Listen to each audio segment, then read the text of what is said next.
What up guys, Penguin here, and today I'm going to be doing a Sony Vegas 12 render setting. This will work to Sony Vegas 11, 10, and 9 I believe, but they also work, and 12, in my opinion, if you have a chance to upgrade to 12, upgrade to 12. Now I made this video because my render settings are a little bit outdated and some people are having problems with it. So you want to open Sony Vegas up. Okay, before you start the project you want to go properties. Now my template, I put like 1080p because I do record in 1080p. You just put the resolution you recorded, and you can put in 720 or 1080 or 480 even if you whatever you like. You want your field order none, pixel aspect ratio square 1.0000, output rotation 0, frame rate depends on how much you record. I do record 60 frames per second, but YouTube only accepts 30. So what is the point? Just render in 30. 3D off unless you're actually doing 3D. Now pixel format. They all look the same to me. You can do 8-bit, just whatever looks better to you. But if you're doing 32 floating point, I just got League of Legends invite. But if you're doing, let's see who invited me. Okay, my friend. Oh, he's typing me. Okay. Want to play with me in your vibe, bro? Okay, back to my tutorial. Okay, one take only. But yeah, if you're doing 32 floating point, make sure you put view transform off, because that just makes the color look weird. You want your full resolution rendering quality best. Motion blur type Gaussian, deinterlace method none, and then audio you can do 192, bit depth 24, whatever you like, but that's the settings I recommend. Now you can start these projects with these settings if you want, and then save it as a template. So I did, and just click apply. Okay, now I'm just gonna get a clip. Let's say I get a League of Legends clip, and it's okay. There we go. And it's gonna ask you if you want to match it. Nope, because you just set your property settings.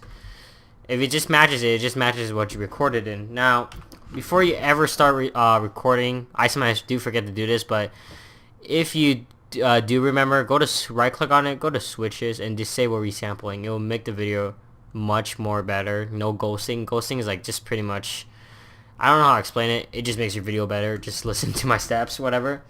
But if you forget and you've been editing, you have all these clips, you forgot to do all these clips, no need to worry. Just, okay, you click on a track and then you just press D a couple times until you get the square next to my cursor. The rectangle is not square.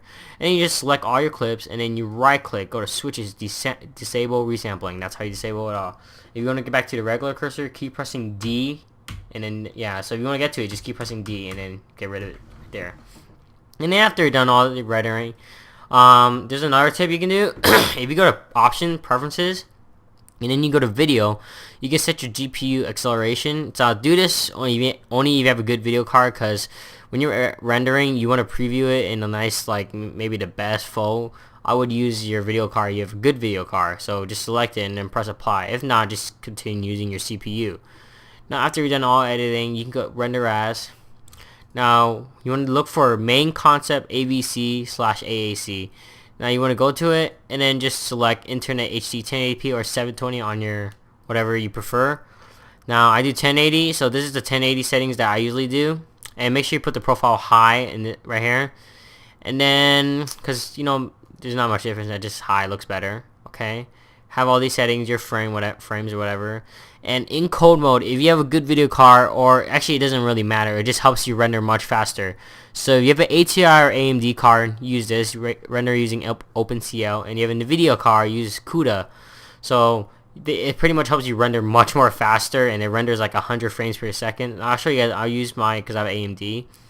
Enable progressive download, audio 48 and then 192.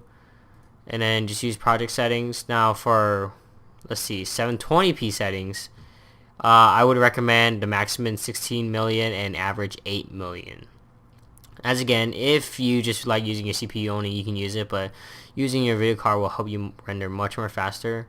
I wouldn't recommend using it if you're if you're doing slow motion or fast motion, because the rendering is just gonna get messed up. Sony Vegas is just a bug. So after you're done, choose where you are, have all these settings, and then okay, press render, and then you can look, it's moving. I'm recording right now, and of course it's not going to be the best, but normally, and because it's maybe like a 1 hour clip, but it's rendering faster than using my CPU.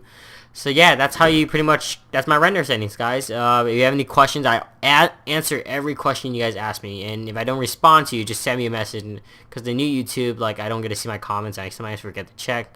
you have any questions, please ask. Feel free to ask. I'll answer them. But yeah, thank you guys for watching, and stay subscribed. I'll see you guys later. Peace.